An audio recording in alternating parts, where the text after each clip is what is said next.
Hello everyone, it's Shresh right here, and I am here today to talk about Sahil Bloom's trip to India. Sahil Bloom एक हफ्ते की trip पर आए थे India के में और उन्होंने इंडिया में तीन सिटीज़ विजिट किए which were Delhi, Bengaluru and Mumbai. So by the grace of God I was able to meet Sahil Bloom and Vaibhav Sisinity. Shout out to them. Or I would also like to thank Growth School and Weaver Claps that they invited me. They literally gave me a invitation for that event. Actually हुआ क्या था कि एक हफ्ते पहले ही मैंने growth school को mail किया था कि I just want to visit your office for regarding some learning purposes and they rejected that.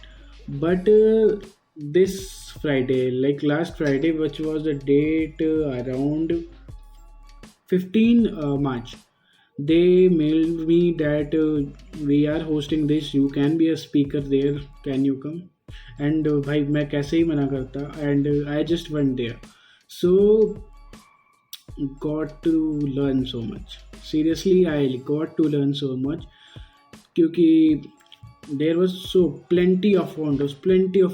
The each and every person there was a founder, journalist, aviator, pilot. कौन सा भी भाई तुम profession ले लो वो वहाँ पे अवेलेबल था. And they all were just here to meet Sahil Bloom. Okay, so I also met Vaibhav Sisinity.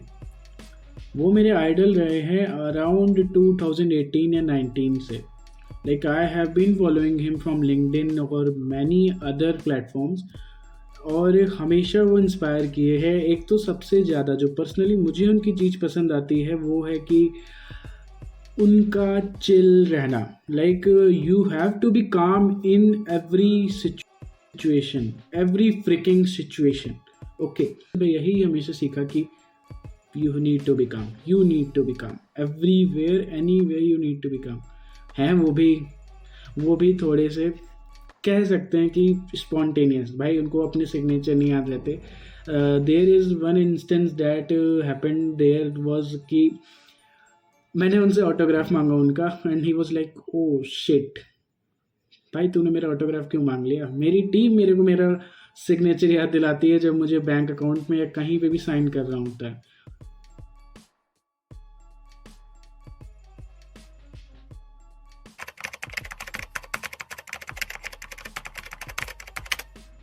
It's Friday night, and what do you do on a Friday night in Bangalore? You get drunk and sleep all Saturday, right? But so good to see all of you people. Thanks for turning around. My name is Vaibhav. I'm the founder of Growth School, and welcome to the first Growth School town hall, which is not happening inside of Growth School. So I'll just give you context of what we do at Growth School town hall, right? So every time.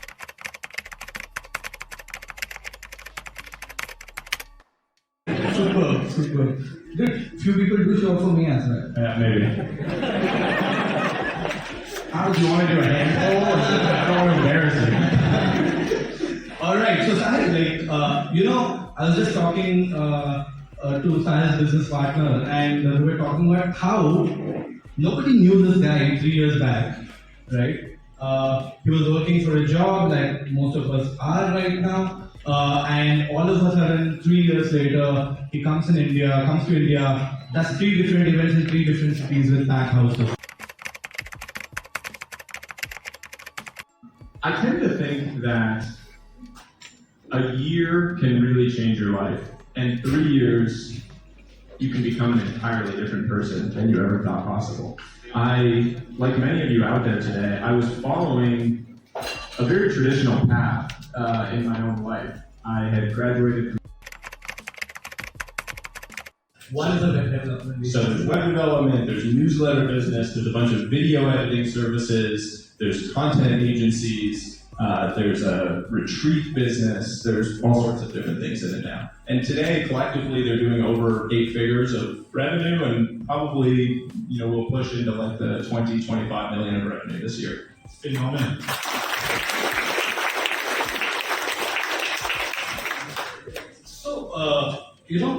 I'm a huge huge believer of distribution.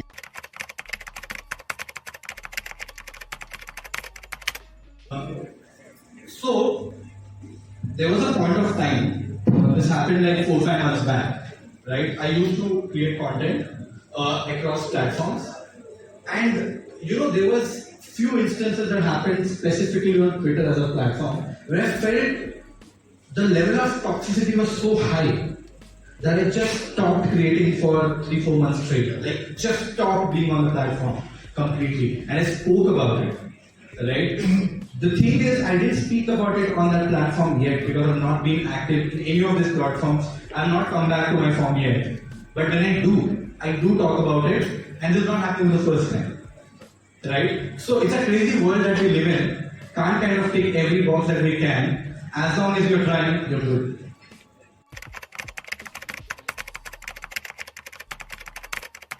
From $10 million to hundreds of millions of dollars. Every single person said they needed 2 to 3x as much money as they currently have in order to be a 10. They did. Across the board, everyone. And I've gone and tested this with wealthy people that I know. And the same thing comes up. I have a friend who sold his company for $1 billion. He made personally $250 million. I asked him what he would need in order to be happy because he's sort of miserable. And he said he needs 5x as much as he currently has. It's unbelievable. Like, that's a ludicrous statement on paper. So no matter what, and he would have said before he had sold his company that he needed 2 to 3x or 5x as much as he had then. And the number just shifts. The goalposts just change. But you have to actually understand that and then act on it.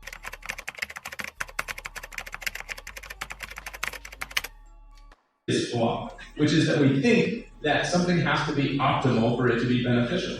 We think that working out means going to the gym for an hour or 45 minutes or doing weights and cardio on the same day, doing the perfect thing. That's in your mind, you're like, oh, okay, that's what working out looks like. Well, that's a lot. That's scary. That's intimidating. If you haven't built the habit, that's way too much. You shouldn't be thinking of that as working out. You should be thinking about, how do I go for a walk for 15 minutes?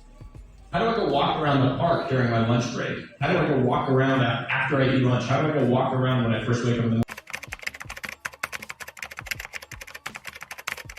So as trust has been decentralized, now commerce will follow that decentralization. It's slowly starting to happen, but you're going to see that commerce is going to follow that decentralization, where commerce is going to be built on top of individuals that have that trust. The problem with trust is that it's slow to build. You can't just go out and hack your way of building trust. I can't go online on LinkedIn and go post about 10 TED Talks that'll change your life and 10 Chrome extensions that'll change your life, and here's a cheat sheet on leadership, and expect you to trust me all of a sudden, because that's fickle, right? There's nothing to that. You don't know who I am. Why would you trust me? I'm just doing some hack. Trust is built through long-term, slow, boring actions that are actually building a relationship one-to-one.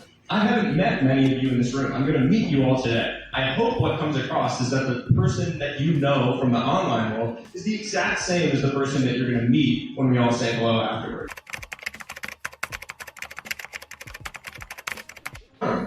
They do it, right? And that leads to a lot of experiments. So it's a great way of... information is not the problem. We live in a world of literally abundant information at the touch of our fingers today. Anyone in this room can pull out their phone and have access to courses from the best universities in the world, from the best professors in the world, from people who have actually done it, sharing their insights and experience on YouTube or wherever it is, or with growth school. Thanks for that. Yeah, I gotta do the plug. So information is not the problem, action is the problem. COVID happened, there's the layoff, right? Then the side hustle that I was doing, which was called the LinkedIn workshop. Anyone here from LinkedIn workshop? They go, oh wow, not bad. Good crowd. Yeah. So I started something called the LinkedIn workshop, which was just me doing something in the side. And when this transition happened, which I didn't foresee would happen, I said, screw it. Let's try giving it a shot. And the LinkedIn workshop turned out to be growth school. From 20,000 people, you get 2 million little businesses and side hustles. So I had information, I had evidence before I ended up with full disclosure, I did not quit until I was really forced into it. I wanted to move back to the East Coast to be closer to family. I told my firm I was going to leave. We lived in California at the time. And then I went and interviewed at a bunch of investment firms on the East Coast. My initial operating mindset was that I was just going to go do the exact same thing I was currently doing, stay on the safe track, but go and do it in New York. So I was still in the mindset of like the stable track. And I got rejected from every single firm that I applied to. And for anyone out there that Is that because you were too vocal on Twitter? It didn't help. There was one firm in particular where the founder was not comfortable with the idea that I would have had a bigger presence than him. A lot of